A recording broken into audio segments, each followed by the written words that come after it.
It is time, my lord, to engrave your legend into the world. But do not be hasty. To thrive in this vast and volatile domain, you will first need to study the lay of the land. In the far southern wastes, he who hunts unseen is in his element. Oxyotl, bane of the dark gods, wages a war of revenge against the fell powers and any who would stand with them. Along these ragged shores, an endless demon horde spills into the world, tainting the very land on which they step. In the jungles of the gods, Teclis has sensed the need of his presence. Be it the Skaven scurrying through these trees, or an imbalance yet to be discovered, Teclis will oppose the ruinous powers in all their forms.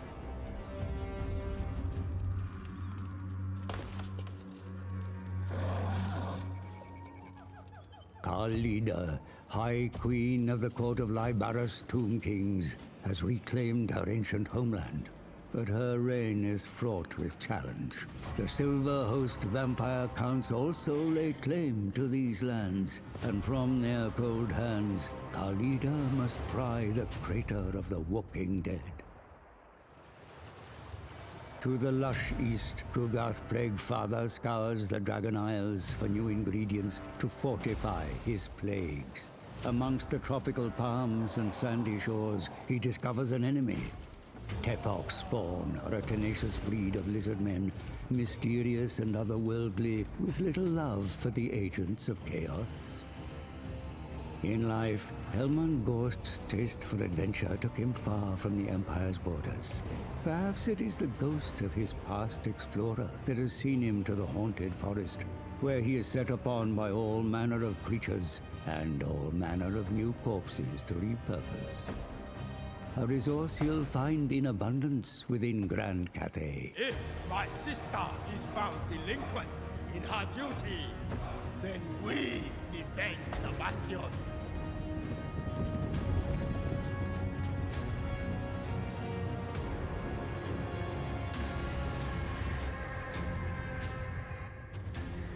The Dragon Emperor's territories are vast, varied, and fractured.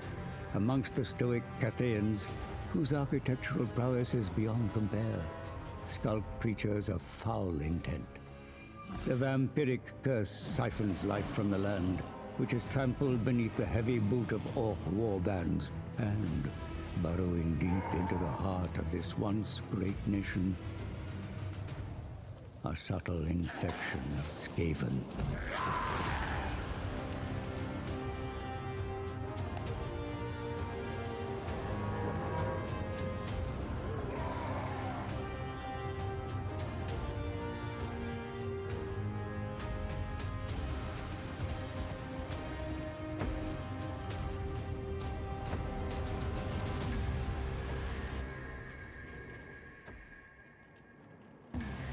Enemies within and beyond, the great bastion's continued survival is a constant uncertainty. One Miao Ying must contend with if she means to bring harmony to her homeland.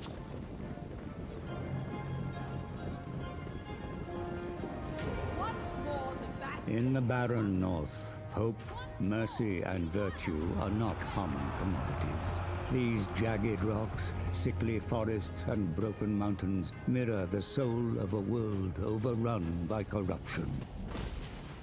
The perfect stage for the likes of Grimgor Ironhide and his ilk to test their mettle against ravenous ogres.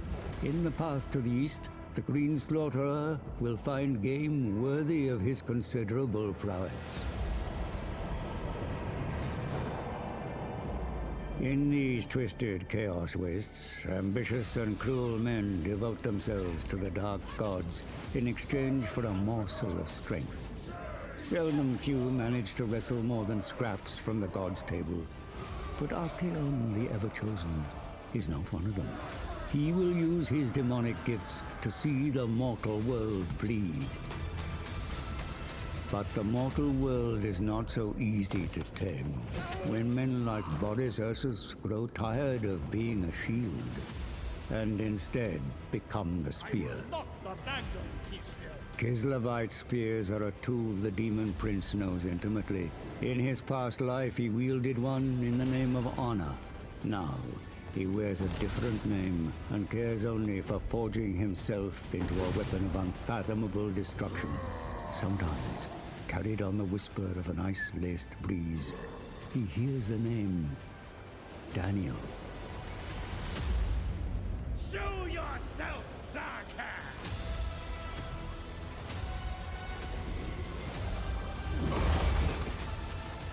A harsh and frozen world breeds violent and savage survivors.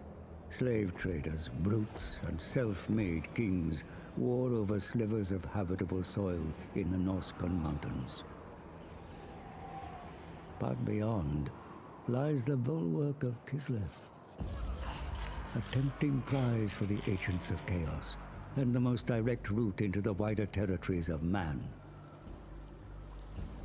Here, opposing ideologies will need to either unite or overcome one another to face a greater evil.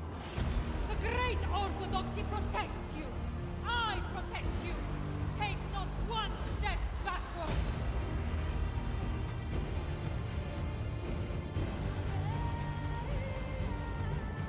Kislev's shield is cracked, and through the rupture, all manner of horrors invade.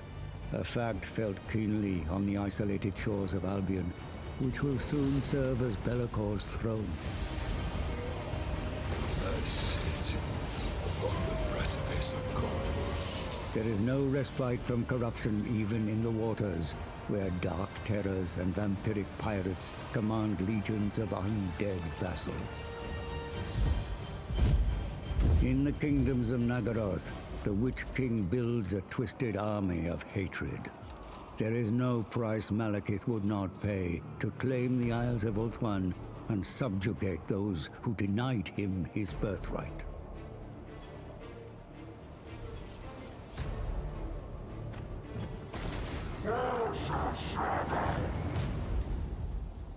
Subjugation is no option for the Sisters of Twilight, who fight bitterly in defense of their home.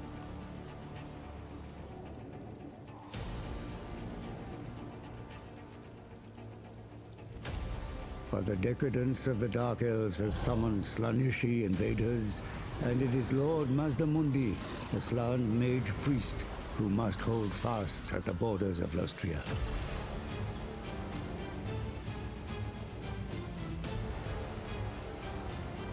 Fueled by a millennia-long vendetta, Nakari arrives on Krace with a goal that would see the High Elves of Ulthuan either slaughtered or dominated.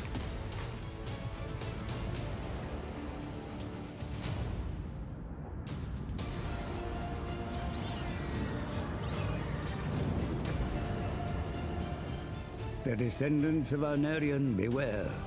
Slaaneshi wrath has returned.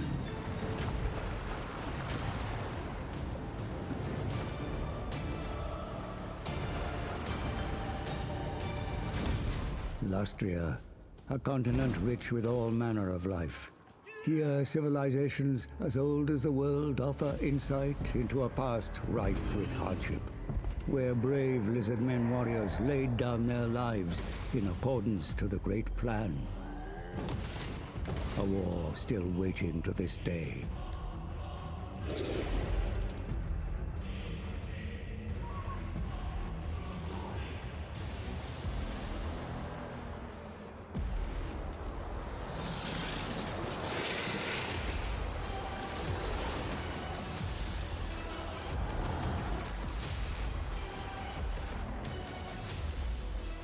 Kairos Fateweaver comes to Dawn's Landing and the bottom of the world to liberate it of its high elf occupants. The Changer of Ways will have reasons for this journey, but to know them would be to court insanity.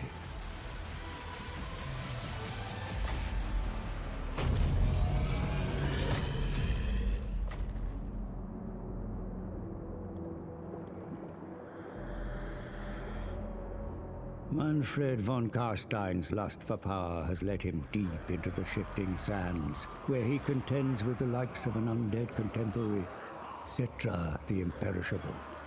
Each with imperial dreams, each with ambitions too broad to coexist.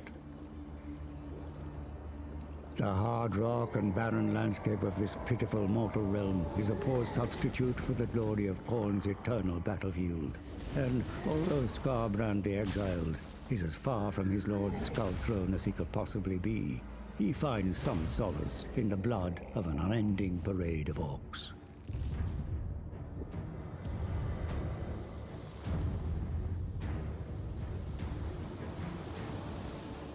Along the World's Edge Mountains, a cacophony of cultures thrash and vie for the right to exist.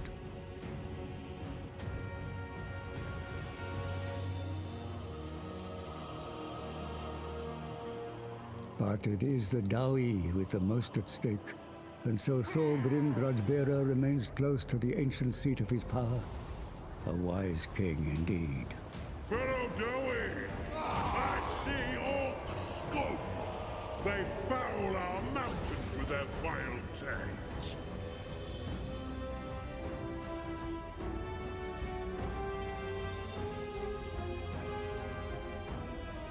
Amongst the western border princes, the Gore Harvester has carved himself out a fine fishing hole.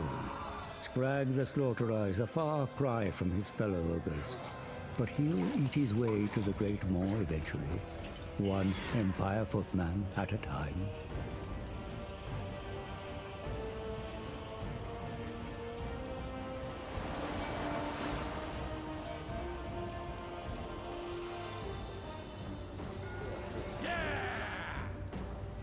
And here, cradled within protective mountain ranges, lie the lands of man. Besieged by roaming beastmen,